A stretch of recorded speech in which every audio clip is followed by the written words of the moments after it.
Hi Hayley, how you doing tonight? Great. How are you, Greg? I'm doing good, thank you. Thank you very much for your time. You may not have been busy before, but you've just come back from a holiday. Tell us about that. Yes. Yeah, I was just in Japan for Billie Eilish's concert. Oh, very Yeah, I have nice. yes, I have been like a huge fan of hers since I was in college. Her album kind of got me through my capstone project when I was graduating college. Right. So a lot of like late night at the library writing essays and like writing like doing going over like reporting transcripts, and it's just like Billie Eilish songs just playing in my headphone all Yeah, night. right. So she always has a special space in my heart, and her last album was just really great. Bird of a Feather is one of my most like favorite songs of all time now. So it was really exciting to see her in person. She Yeah, sounds just like her CDs like live. It's yeah. I never thought her live performance would be this good, but this kind of blew my mind. She never come to China? Um, I don't think she does a lot of tours outside of North America in Oh, general. okay. So yeah, so the only Asia stop she had for this tour is Tokyo for two Right. shows. Okay. So you kind of have to like fly Was out to see her. is that the Tokyo Dome? No, it's not the Tokyo Dome. It's the I think it's like a different arena in the suburb of Tokyo. So it's Okay. like less crowded, but still I think it's like 40,000 people. Nice. That's a very nice Yeah. crowd. And do you play music yourself or do you sing? Um, I as an Asian kid, I took violin when Oh I yeah, was in okay. elementary school. Yes. Uh, so I kind of fit into that stereotype, but I didn't play it very well. And I kind of realized it by like 3 years in that I have no talent for it. So I told my mom I want to quit, and my mom was like, "Well, you pick the instrument." But I was like, "Yeah, but it sounded better when other people play it, not me." So but she's a very good parent, so and she let me quit. Awesome. And I yeah, and in high school we had a phase of like really liking to form bands. So Yes. um so yeah, we all went through that period during like teenage years. So I learned to play acoustic guitar, Oh, very which nice. I'm also not very good at, but I know the basic like the chords and stuff. Yes. Um, so I can theoretically still play, You're but right. I'm very rusty by this point. Ah. So next time we're Yeah. gonna have to have a jam then, because I play drums and Yeah, guitar yeah. myself. So Oh, uh you play drum? yes, yes. Playing two Oh, bands here very in nice. Shanghai. Keeps me very busy. Well, maybe I can make time. I don't know. There you go. All right. So the accent, where does this accent come from? The accent is a combination of American sitcom, Disney, and just Hollywood movies. Oh yes. It was one of them friends. No, it was Okay. Modern Family, I think. Oh, Modern Family. Oh yes, okay. Yeah, Modern Family and Person of Interest. I was really into that show when I was in high school, and I realized it wasn't like hugely popular in the States when I got there. Like a lot of Yes. people don't know about it, but I still think it's a really good show. Yeah, right. And Yeah, yeah, absolutely. and just like a variety of like American sitcoms that we will watch in like middle school and high school. Uh, Oh, I should say I start with I was born and raised in Beijing, and we start like English classes in elementary school first year. So you Hmm. learn the ABCs and the grammar and the easy stuff when you're in school. Other than that, it's like pretty much you're on your own. So I Nice. me and a bunch of my friends were really into the Disney princess movie, not the Disney movies and the Barbie movies when we were like very young. Nice. So that's how we kind of got used to like listening to English. We didn't really quite get everything, but like it's cartoon, so you can basically follow the Yes. plot. You don't have to understand every word to know, oh, like that's Snow White and that's Prince Charming. So that's pretty straightforward. Yeah. So yeah, and by middle school we started watching like The Big Bang Theory, How I Met Your Oh, Mother, yes. Modern Family, yeah, and all the like classics, Yes. and Friends. But I didn't watch Friends until like the very end of it because Okay. I think Friends is like a little older Yes. than Yes. like my generation. So I only watched it when I got into college when my roommate really recommended it. You should watch it. It was a classic show. I would say it was I, good, def I but definitely, it wasn't one of my first. So yeah. it it doesn't have like as much of an impact as on me as in like some other uh Chinese people who are like inspired by the show to who are, become curious about American culture through that show. I think that's Yeah. like a few years older than me. Like that generation is Yeah. really hooked on Friends. I think Talk the World of Chinese magazine we did like a story a couple years back when the actor who played Chandler Oh, passed yes. away. Right. Yes. Yeah, we kind of dug that old piece about how this show, this Friends, had a really big impact on a whole generation of Chinese people. I think Yeah. that's a really special show for Yeah. a lot of people, definitely. It certainly was. Oh, for me, I was on the other side of the comedy. I was more on the Seinfeld side. They were the two Ah, biggest.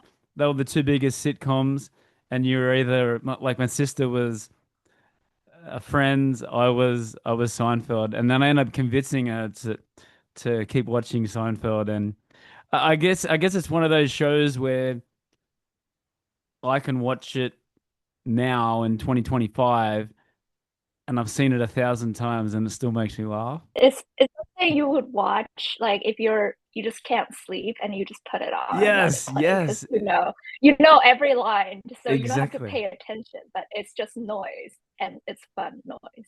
Exactly. Yeah, so you were saying that when you graduated, so did you go overseas to do that?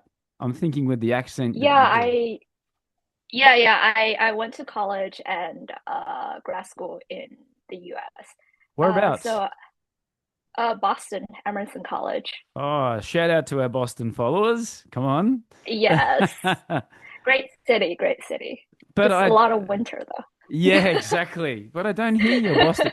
I don't hear that Boston accent that you. The Boston accent. Yes, yes. Yeah, it's really like a South Boston accent, but we were Right. like very city center, so like it's just normally boring English. And what did you think of that northeast of the US? I actually quite like the Northeast because I feel like that's more my vibe, like the more metropolitan. Everyone's like kind of more focused on their work. Yes. Because I did like a semester in LA, and I feel Right. like people there are too chill.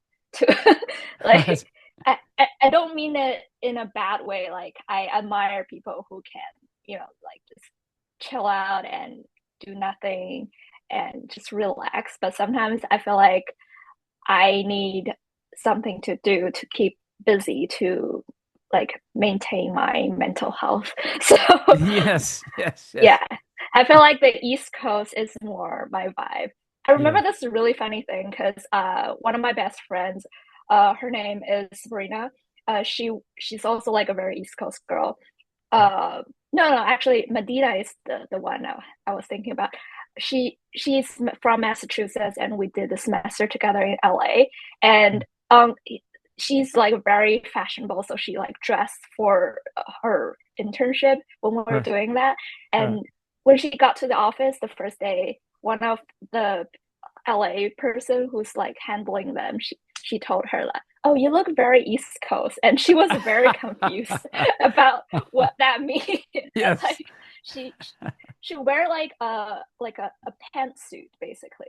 Right. So that's apparently too much for LA. So There you go. that was like a very interesting incident that I overheard in LA. Yeah, well, there you go.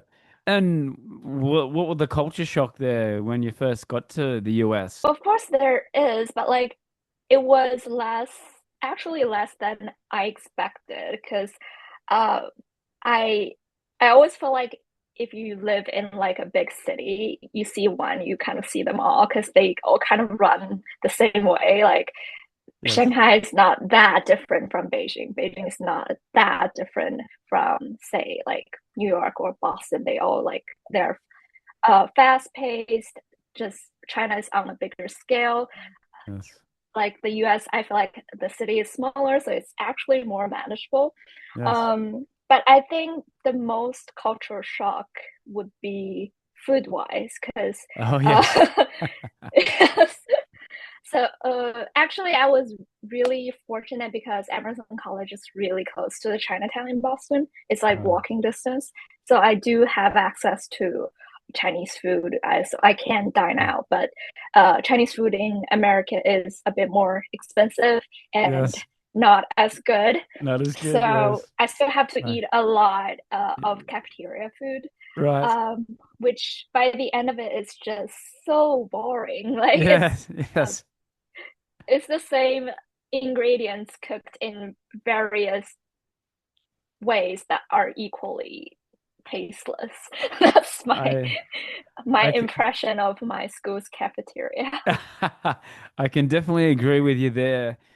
The even the Chinese restaurants in Australia there, I'm a little embarrassed to show any of my Chinese friends if they ever come and visit me because they'll see the menu and there'll be like a steak on the menu and then there'll be like shepherd's pie and it's like what? So I'm guessing there's not many Beijing duck in America, right? Beijing Not a duck. lot, but if No. you do try, you can find them. Yes. But going to Beijing, you've got to try that. It's so delicious. I went to a place there, and the couple of times I've been to Beijing, the duck there is amazing. And the place that we went to was the lineup was around the corner, so you know that you're going to a good spot. Yeah, Beijing has a couple of good spots I would recommend. Yeah, I think like Sijiminfu was definitely one of them. yeah, right. So then you come back to China. Is this when you started to work with the world of Chinese? No, actually, when I first came back in 2022, I was Oh, working in uh-oh, Shanghai. uh-oh. I caught 2022. the very end. All right, Yeah, I okay. caught the very end of it. Yeah. I came back in June, so I did the whole quarantine in Shanghai, Oh, got it. and How was that for you? I actually got really lucky because the I think it's the third day that I was in the hotel, they changed the policy from 14 days to 7 days. Oh So I yeah, only right. did like 7 days in the hotel. That was really lucky. And I actually do have a story about that. So after the Yeah. 7 days, I was out, and I booked because my home is in Beijing, but I haven't booked any ticket back from Shanghai to Beijing. Right. By that point, I got out because I was thinking I have a couple friends from college and grad school in Shanghai. I'm gonna like hang out with them. Right. So I booked a hotel that said would take people who just got out of quarantine. But when I got there, they apparently don't take any of us. So Hmm. I have to book a different one across the city. And so it was like a whole thing. And that night, my friend picked me up for dinner. And then she told me, oh, we have like a massive like testing thing going on. Like everyone within like the Huangpu district has to get tested tonight or something Oh like that. yes. I was Yeah. like, oh, then you guys might find something. I should Sure. really just get out of here. So Yes. I just booked a train ticket, I think it's a plane ticket or the train ticket. I can't remember. The next day, so I flew out the next day. Got out of Beijing. Yeah, right. Wow. Yeah, I got into Beijing. I was like a free person for 3 days before the Yeah. community found me, and they're like, "Oh, you're supposed to stay home for 7 days." But I was Uh-uh. like, I'm already out for 3 days. It's a little Yeah. bit too late to lock me up. Yeah, And they're like, right. no, Wow. we have to follow protocol. You have to do 7 days. We have to turn your code yellow. So they Yeah. turned my code yellow. I did 4 more days at home for nothing. Wow. And how was it in Beijing once you got there? I also feel like Beijing is like coming back to life Yes. in a way. Um, and it's like definitely not as like lively as Shanghai with like all those events because like it's Beijing. There's certain limitation of what you can do, Yeah. but I definitely think it's a lot better than 2022 when I Yeah. first came back. And Excellent. also like the event where I met you, the I was rest just of about the to pro get to that. wrestling. I was just going to say we're talking about Beijing. So this is where we met a couple of months ago, just before our holidays. And okay, you can tell us about it. I've talked about it many times on this podcast. So Yeah, I saw it. You interviewed the ring. so we did the James. And I've interviewed the owner and Big Sam, and yeah. So anytime they come to Shanghai, I'm always talking to them. Adrian's such a great boss, and is Yeah, always very helpful with giving interviews from the wrestlers and giving time. So I really do appreciate them. So yes, this is how we met. So tell us all about how yes, this may be different interview for you. yeah. It all started, I think, late last year when Adrian messaged. I think Adrian messaged one of our colleague at Talk on LinkedIn.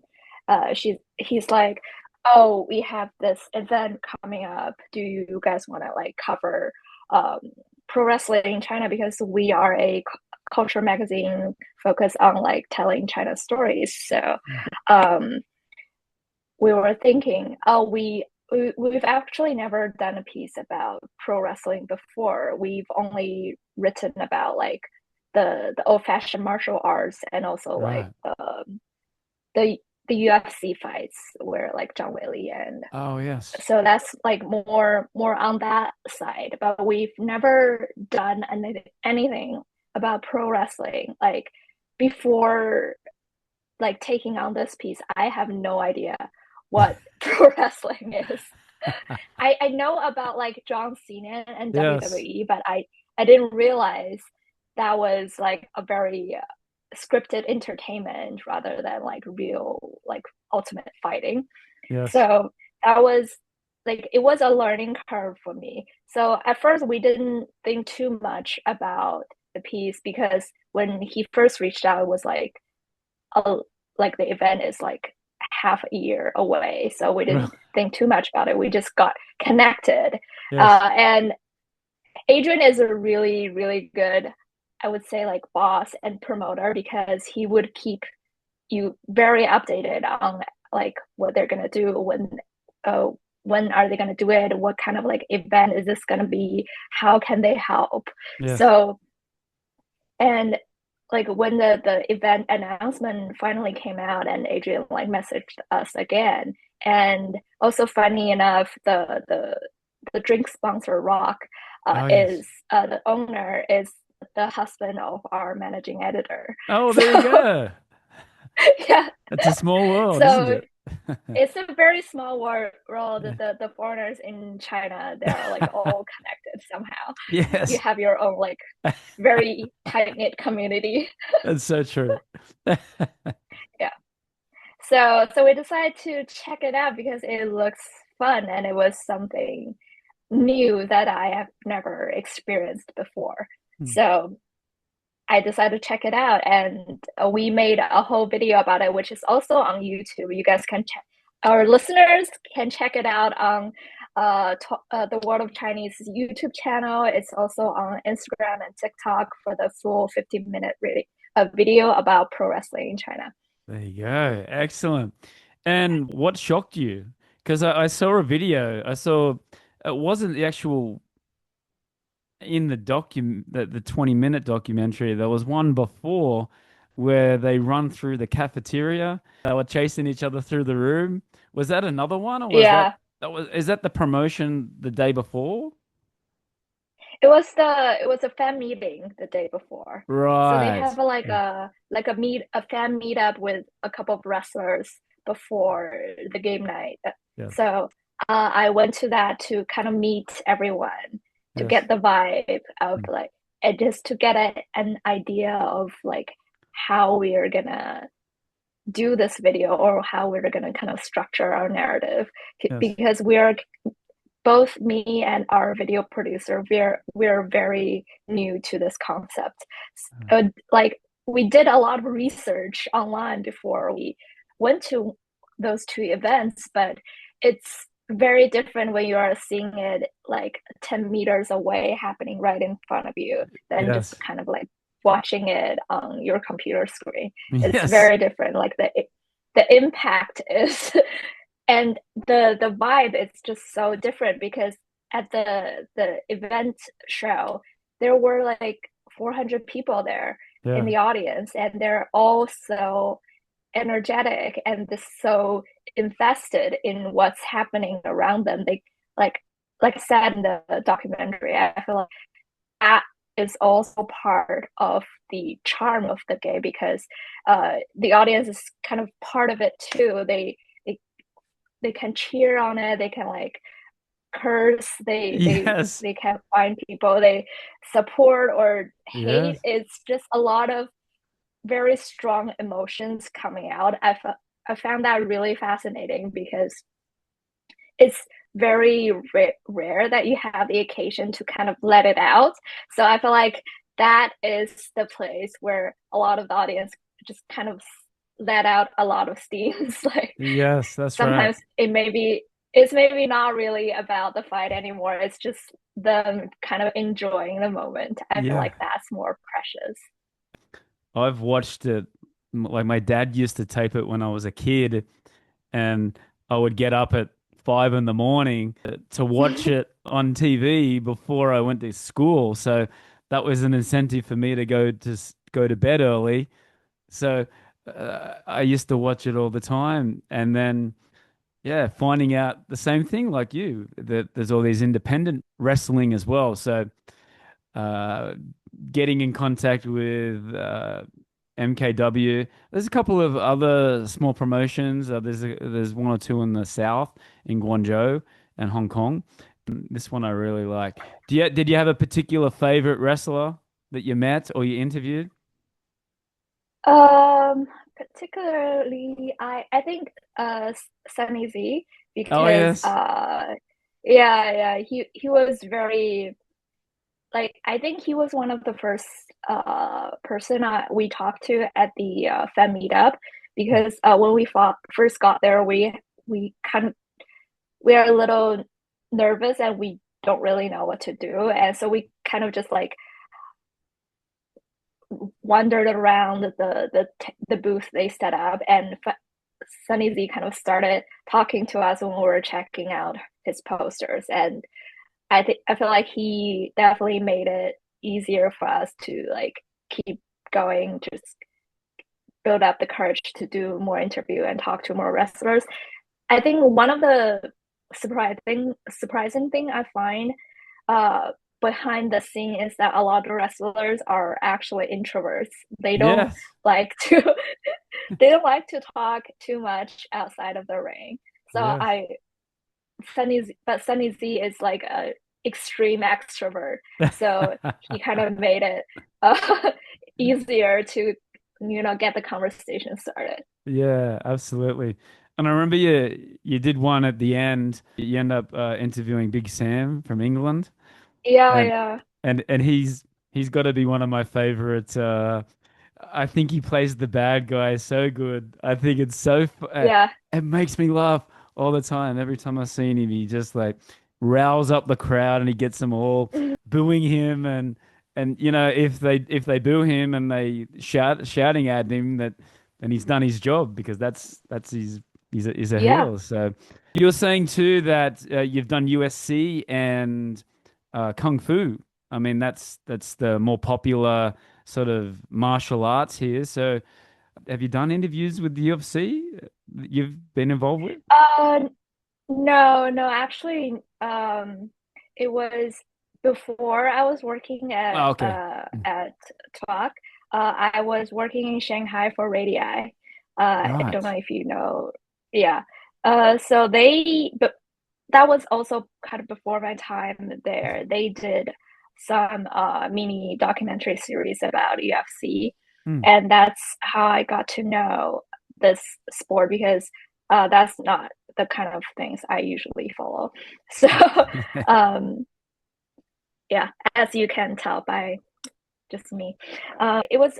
I always like to, kind of challenge myself to Yeah. get to know more things and try something new that I've never done before. So I feel like each experience kind of has their own like merit and surprise me in different ways. So I always love to get out of the comfort zone. Yeah, absolutely. And the MKW event is definitely one of them. There you go. And how did you get involved?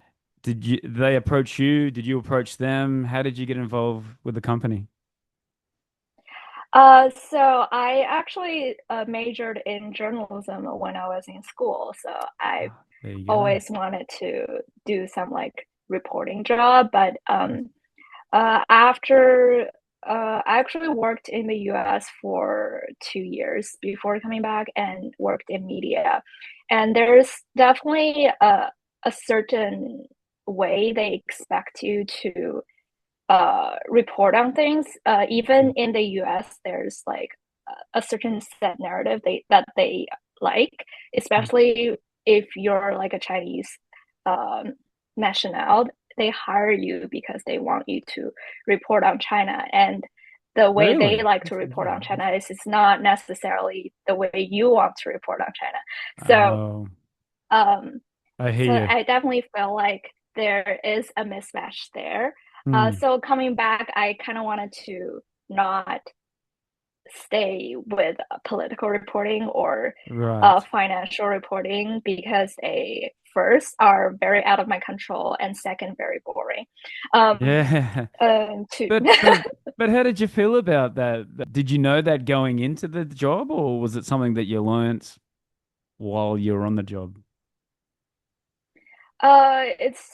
it's definitely like something you just know going into the Mm. job because Yeah. when you live in the West, you kind of see how China is covered and Mm. what gets covered and what doesn't. So yeah, you definitely know what you're getting yourself into. So even in the US, I kind of intentionally stayed away from like very political reporting. I did more like local news Right. and stuff. So, um, So was this in yeah, Boston? that's uh, I I worked at a local newspaper in Boston Okay. for a couple months, and then I kind of freelanced, did a lot of freelancing work after graduate school when I was in New York.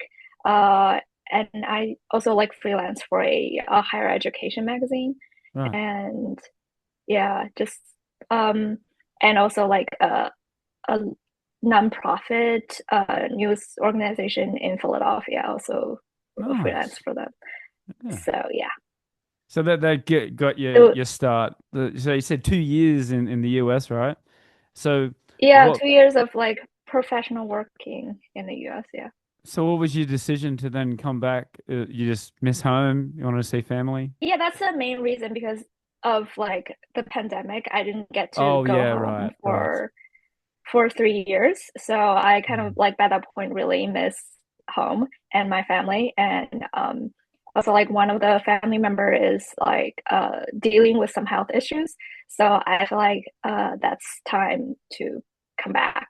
Right. Um, and also, like, there's definitely a lot of issues going on in the state at the time as well, Yeah. especially against Yeah. Asians. Uh, Yeah. it got like I was in New York at the time, and I definitely felt like that got worse. Right. Uh, like sometimes you don't feel safe on the street because you can tell someone is following you. So Yeah. um, Yeah. that was Wow. not the greatest experience. Mm. And I mean, like New York is a great city. I Yeah. loved my time living in New York City. Yeah. It has a lot to offer. It's just that um, things happen, and Yeah. you looking like what you look like doesn't guarantee you much safety in that time period. So Yeah. it was like a combination of a lot of things. Um, Yes. Also, like finishing up school and It's a lot of kind of pressure trying to for. figure out. Yeah, yeah. So it was always like graduation always comes with a lot of like struggles and Yes. confusion, and you trying to figure out what's your next steps because like your whole life you've been in school, you kind of know where you're going because you just from elementary school, then you go to middle school, high school, college, grad school, and then like suddenly after grad school, you're like, oh, so what do I do now? I don't want to keep like doing a PhD anymore. Should Yes. I work? What kind of work do I should I take? What's my interest? Do I find a job that I love, or do I find a job that pays the most? So Yes. that's all like decisions you gotta make.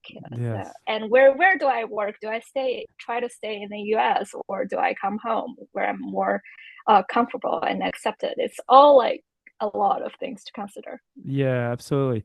Do you have one interview that you did or a story that you did that sticks in your mind?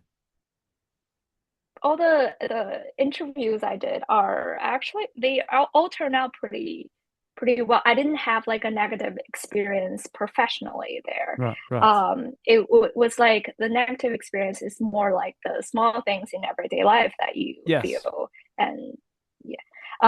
But I think one of the stories that kind of stick with me is actually an education story. Um, Yeah. I did when I was in grad school. It was about the HSAT in New York City. You probably don't know about this, but New York City has eight very good, very, very good public high schools. Right. Um, so the only criteria to get into one of those eight schools is to take this test. So it's kind of like the 中考 or the 高考 in Oh, China, yes, but yes. in New York City. So Right. that's the only thing you need to do to get into one of those schools.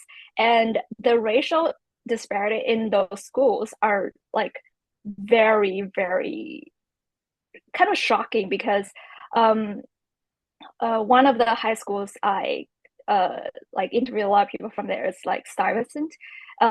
They accept. I don't remember it's whether it's like 400 or 200. It was a while ago. Students every year. Only about eight of them are black Wow. every year. So it was. So there are definitely calls to cancel this exam because you only people who take prep class can ace the exam and get into one of those schools. Right. And but on the one side, there are people who actually some students are calling to just get rid of this exam. We can do it a different way. But a Yes. lot of the parents are saying this is a merit based exam. Why are we getting rid of it? This is the like fairest thing I can think of. So Yeah. there's definitely like tensions between them.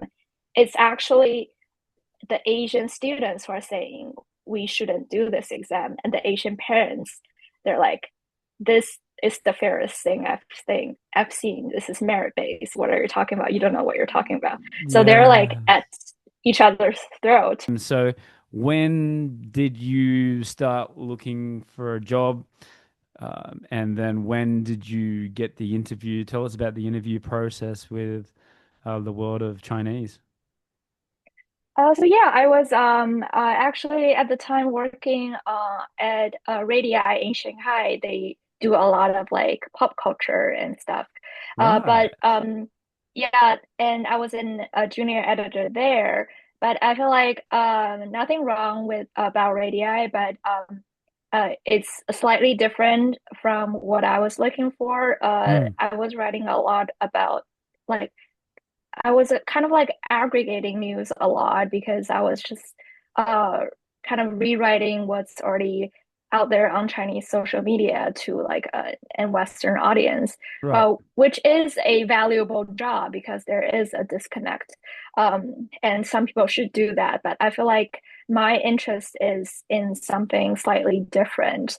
That's when I found the World of Chinese. They do more like original reporting and Right. deep dives into a lot of issues that I personally care about. So I send them like my resume and my writing samples and my I think it's three pitches.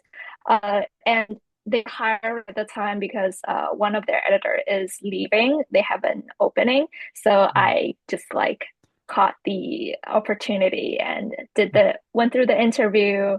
Mm. And, I remember one of the pitches is about I think it was like the green frog that was really popular that year that Yeah. was like selling other frog toys on the street. Yes. Uh yeah, I remember that was one of the pitches that I had when I was interviewing. Right. But yeah, it went really great, and I kind of clicked with the editor, and they really did put a lot of trust in me as soon as I started. They like sent me to the first film festival in Xining to Nice. do reporting Yes. like on company money. So There you that go. was yeah, that was a really fun experience. I met some like freelancers that I later took on to write for the World of Chinese. So Nice. yeah, and also got to see a lot of movies, saw some Yeah. celebrities on the red carpet, so that was fun. Tell us about some of the celebrities then. Name drop. Uh, Name drop. Yeah, Okay. come on. I saw Yao Chen and Ma Yili and it was they were hosting like a press conference kind of. I was like invited there, so Yes. we get to kind of like all sit down and ask questions, but I didn't grab the mic fast enough to ask the celebrity questions. Come on, But Haley. You gotta grab, you gotta I know, quiet, I know, quiet. I know. Yeah, but it was like day five or day six. I was really tired by that point. Yeah. That's like because for film festivals, like the celebrities don't come until like the very last Yeah. two or like one day. They just Yes. kind of show up and do Yeah. some screening and walk the red carpet, and that's it. But like for regular like reporters or like film enthusiasts or like filmmakers, producers, we're there at the very beginning, from day one to like day seven, day eight. So it was like a lot of screening are like very compact into each day. You watch like three to five films every day, so that can get very exhausting, even though it sounds very good. Yeah. Um, Then what movies do you recommend at the moment? there's one movie that was screened that year that I think they won the best narrative film. Hmm. It's called Moonlight Sisters. Oh, we did like a review on the World of Chinese. You guys, if you guys wanted to check it out, it was the movie is almost 3 hours, but it was very worth it. That's It worth it. was Right. yeah, it's worth it. It's about kind of the struggle of between like village life and also urbanization in Chengdu, and but it was told through like three generations of women. So Right. that's like a and it's by a male director, which is rare for like because I didn't know. I always thought it was gonna be like a female director with like a very uh like sensitive film about urbanization with like a feminist theme, but it turns out to be like a male director, which Yeah, is a surprise right. to me.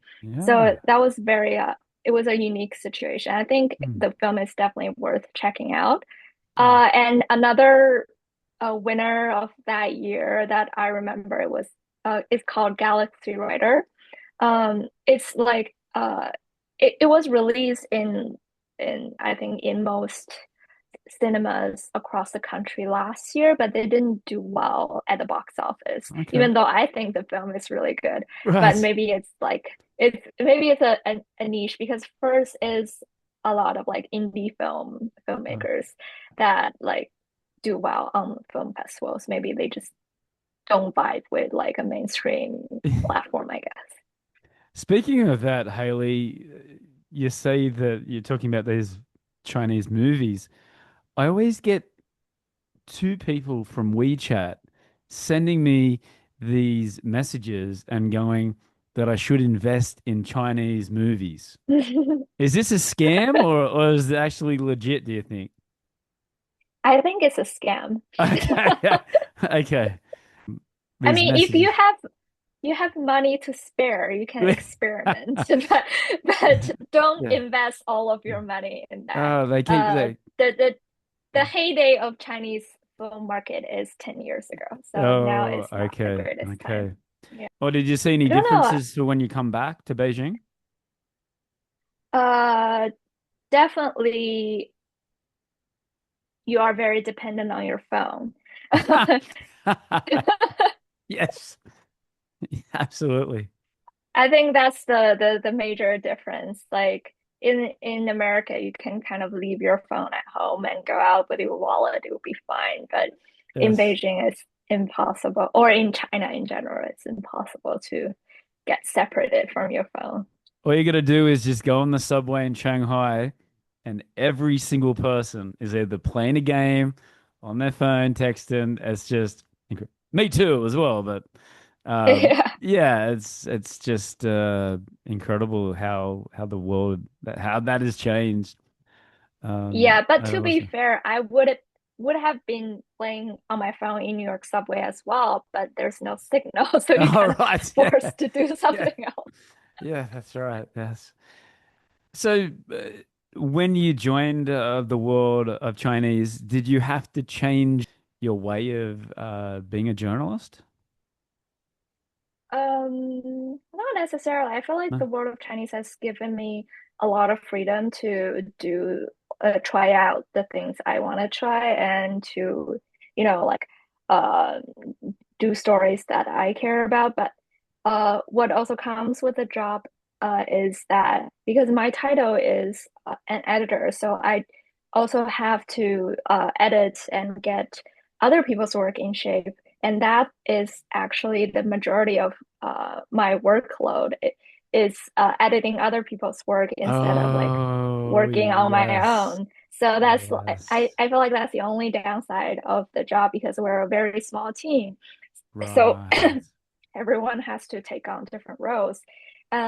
But I do like my our managing editor do like very much encourage me to like uh if there's a story that I really wanted to do, I can like kind of put things aside to focus on writing that first and then Right. come back to editing other people's stuff. Yeah. I think the most challenging part about this job is actually to edit some of the work that's handed to us because not every freelancer we work with is a journalist.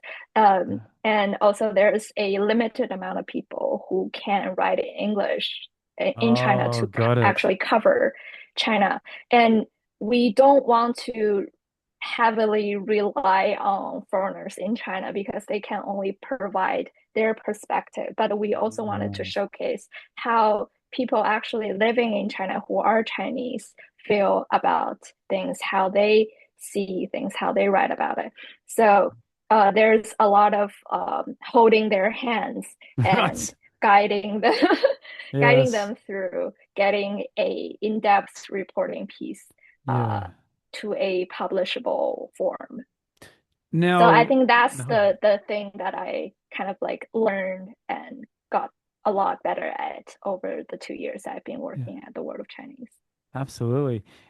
Just a quick question, like with AI, is that going to help Hmm. you in the editing in any way, or is that going to help you speed up the process? It can, it's very good at spell check. Um, Yes. yes, and also sometimes when it I found a very interesting use of AI is that sometimes when some freelancer would write really long sentence that are very confusing to read. I sometimes would ask AI to kind of read it for me and summarize and guess at what they Yeah. were trying to say. Yes. And like 8 out of 10 times they make it make sense. So I Right. found that, but I would also like double check with the writer, is this what you mean? So I can like rewrite it into like a more clear way to convey this idea. But especially when it comes to like pieces about like art art or like reviews of art exhibitions, Yeah. they tend to use some like very abstract concept or like big words like floral languages that don't necessarily um, read well to a normal audience. So AI can definitely help with that as well. Yeah. And another use of AI that I find really helpful is um, for styling. Like, how do I Right. write this in AP style? Or it's basically like a free AP style book, but Yeah. you also have to double check on Google or like the actual style book to make sure AI is right because Y- they do have like hallucinations and stuff Yeah, and absolutely. lying. Absolutely. And are you a deep seek or a chat GPT or which do you prefer? Chat GPT. Oh, okay. So Uh, you're not going the deep seek? DeepSeek. The problem with DeepSeek is that they crash. Yeah. Like Right.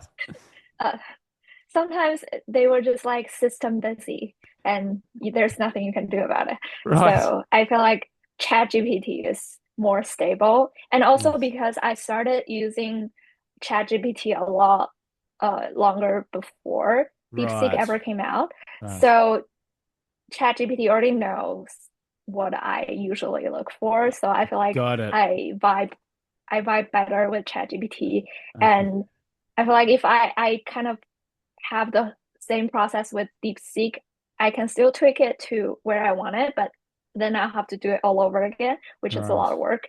So I'm kind of sticking with ChatGPT Right. at the moment. Well, if you ever go back to DeepSeek, I will say thank you because I bought some shares in Alibaba, Oh, probably really? about late last year, and it just skyrocketed when everybody started Wow. getting on it. So it's up and down at the moment, but yeah, it had that peak there when everybody just jumped on Yeah. it, But the and stock market is good recently. yeah, yeah, it's been good. Yeah, It's it's been good. up and I'm not right into it, but yeah, it's Yeah, but like a lot better than last year. yeah, that's true. That's very, very true. Everybody will probably ask you about, the best interview that you've ever done. What's one of the worst ones you've done? I think whenever there is like pieces about um like feminist subjects, you want to like be very uh careful and fair about how you approach it. Yes. Um, because like sometimes it can sound very uh one-sided or ignorant when some people would say something that you don't totally agree, but you as a reporter, it's not your place to correct them, Got to be but professional. you can't Yeah. like yeah, you can't confront them with a counter argument, but you it's not your place to lecture them. Yes. Um, so there is a fine balance when you're interviewing someone Mm. who you don't necessarily agree with. Hmm.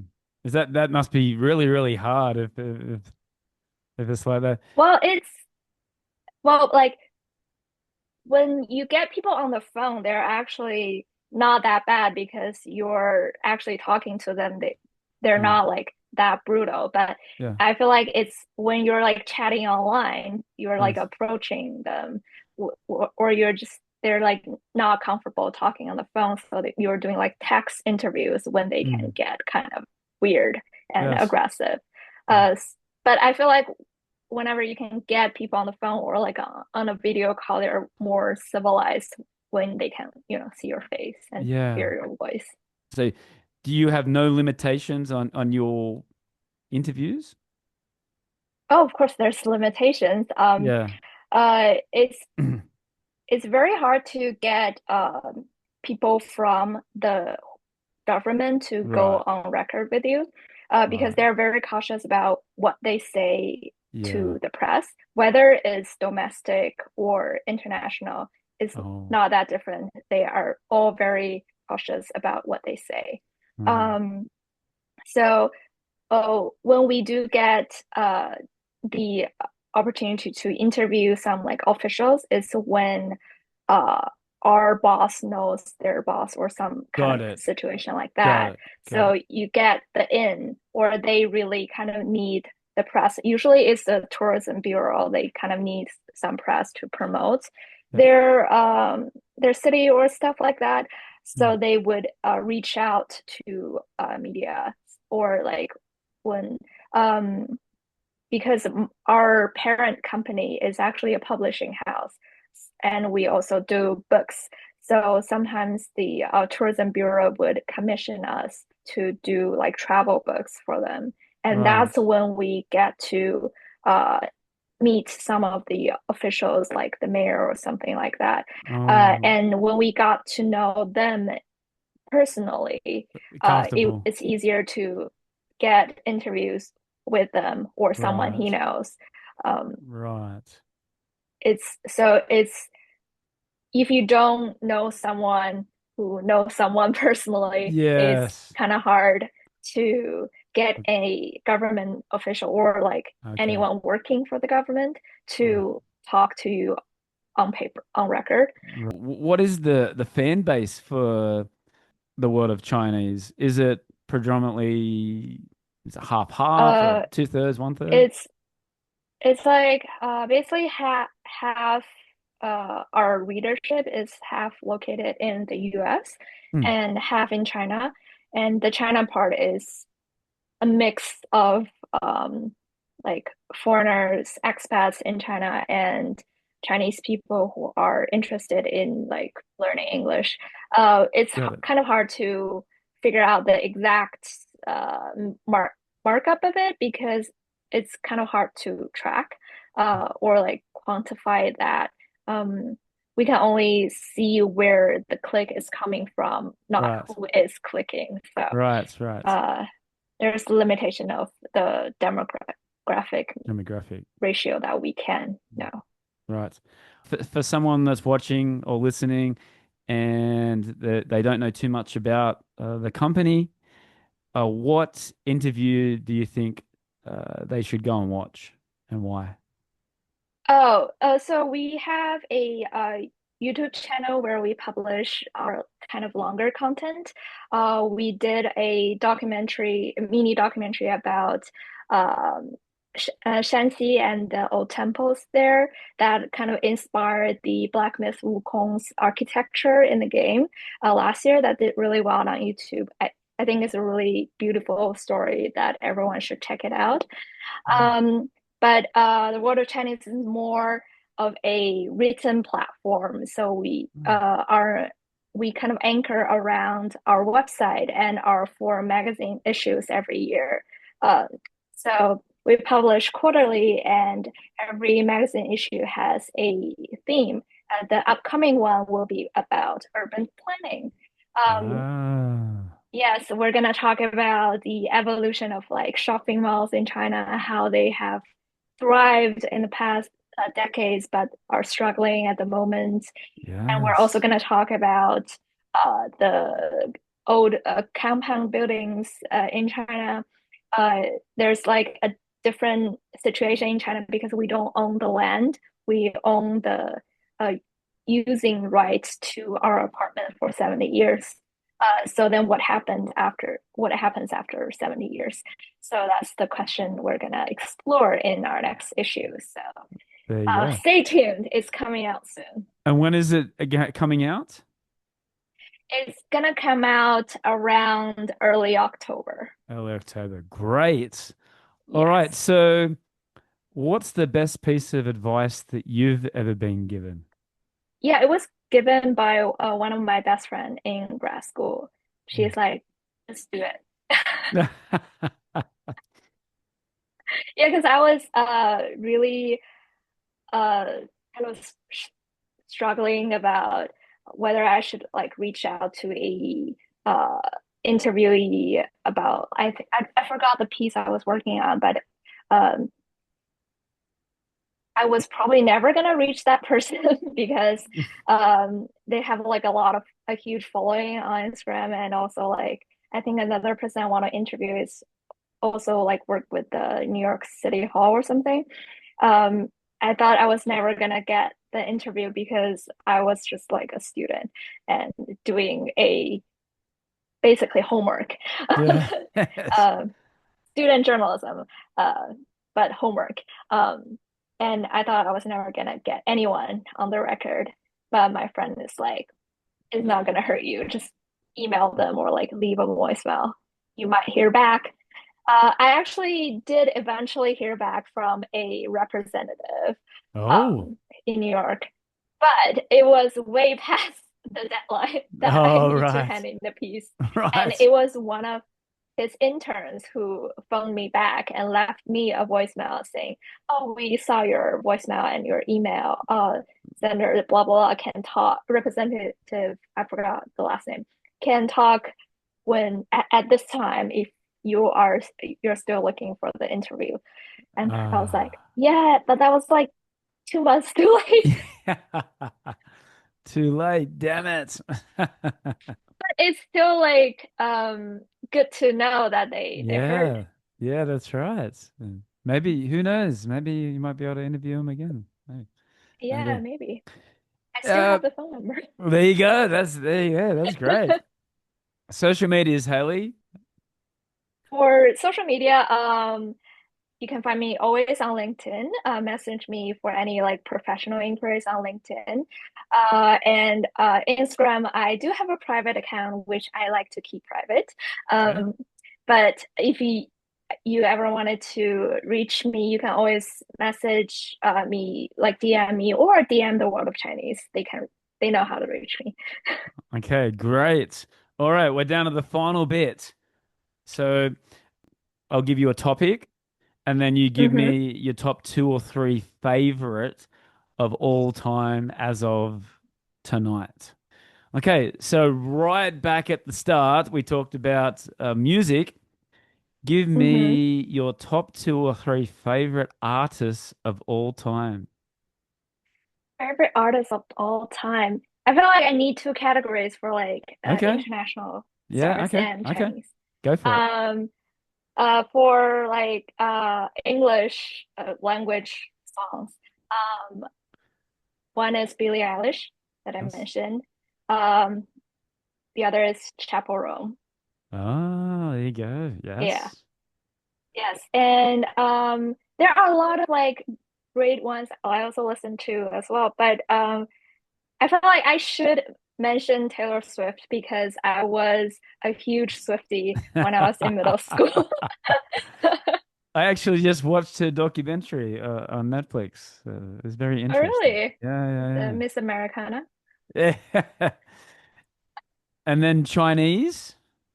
Chinese, definitely Jay Chou is unbeatable, Oh, number one. yes. Yeah. I hear his tickets are impossible to get for his live Yeah, it shows. is impossible to get. Yeah. I feel like a lot of the popular pop artists from when I was younger and listening to them, they're like back on tour again and they're Oh, like yeah. super hard to get tickets. And didn't he marry a Australian girl? Yeah, he did. Oh, He's there you I think his go. wife is like half Australian, half Oh, half Australia. Taiwanese, I think. Oh, okay. There you go. Movies. Give me a top two or three favorite Movies. movies of all time. Can I do TV shows? Go for it. That was going to be my next one anyway. TV show. Uh, so one is Person of Interest, Okay. and the other is Succession. Oh, yes. I will agree with you on that. And are they going to do another series or did it end? It ended, didn't it? Succession wrapped up. Oh, Yeah. Better Call Saul is my third. Oh, there you go. Your top two or three favorite places that you've been to, and then three places that you want to go to in the future. Top three. I really liked my time in Prague.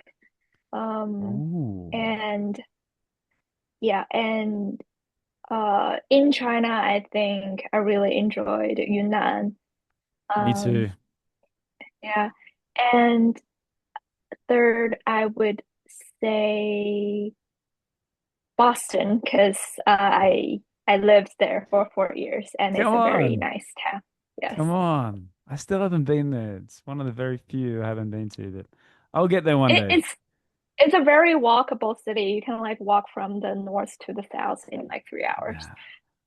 I'd love to go and Very see manageable. a baseball Yeah. game as well. Oh yeah, The I big I green took one. my parents once. Oh, did you? All right. Yeah. Yeah, they came for my graduation and I took Uh, them for a game Fenway, was it at Fenway the Park? Fenway Station, Yeah, there you go. That's Fenway cool. Park. That's Yeah, cool. I lived really close to Fenway Park. All right. And then three places that you want to go to in the future. And just remember where this podcast goes to. A hint, hint. Yeah, come on. Have you been yet? No, I haven't. I've been meaning to go, actually. Okay. It's just um yeah, like I'm really surprised that I haven't been to Australia yet. I Hmm. really should. Yes, it would be nice to like go during like winter here, so it's like It'll summer be there. -7 in Beijing and it'll be 30 degrees Yeah. in Australia with the Yeah, best so bit. Australia All right, come on. Okay. and Argentina is Oh, my yes. second. Beautiful. Yeah, because I've been to Peru and Chile and I really love them too. Oh, I should Right. add those to my favorite list too. Um, like in Chile, I went to like Patagonia, which is like very close to the South Pole, and I took a boat and went to see all the glaciers. It was really great. Nice. That's really Yeah. cool. And I did the other two. I did Brazil and Argentina, so I recommend you go to those two. Oh, Yeah, yeah. yeah, I wanted to go to Brazil and Argentina. Yep. It's just like you don't have enough time to travel. And it's so far away too from I Shanghai. know. Oh, Beijing. My Yeah, God. it was easier to go when I was living in the States. Yes, in the But like Americas. Yes. now it's like 20 something hours to go. All right, Haley, last one. Who's your greatest inspirational hero and why? That this might sound kind of like narcissistic, but I would say myself. All right. Why? Because it's like I don't want to idolize a person because we are all people and we make mistakes. And there's always going to be something that I find like that I don't agree on or appreciate about a certain person. So I don't want to put anyone on a pedestal to have someone in my head that this person can do no wrong because that's just impossible. So I don't want to have that figure, like a specific people that I took inspiration from all the time. I feel like we should take inspiration from every people we meet because there's certain things about them that will inspire me to think about my life and think about the world we live in. So I don't want to say it's like a specific person. So if you do have to ask for one, I would say myself. That is a great answer. You know, in the 175 interviews that I've done, I've never had anybody say themselves. That is Really? that is amazing. That is so cool. Well, I get along with myself the best. That's the saying. You got to love yourself before you can love other people, right? Yeah, exactly. There you go. Hayley, thank you very much for your time. Great chat. All the best for the future. And if the wrestling is in Beijing, or if I come to Beijing, let's get some Beijing duck. Yes, of course. I'll take you to my favorite place. All right. Excellent. Thank you very much, Hayley. All right. Have a good night.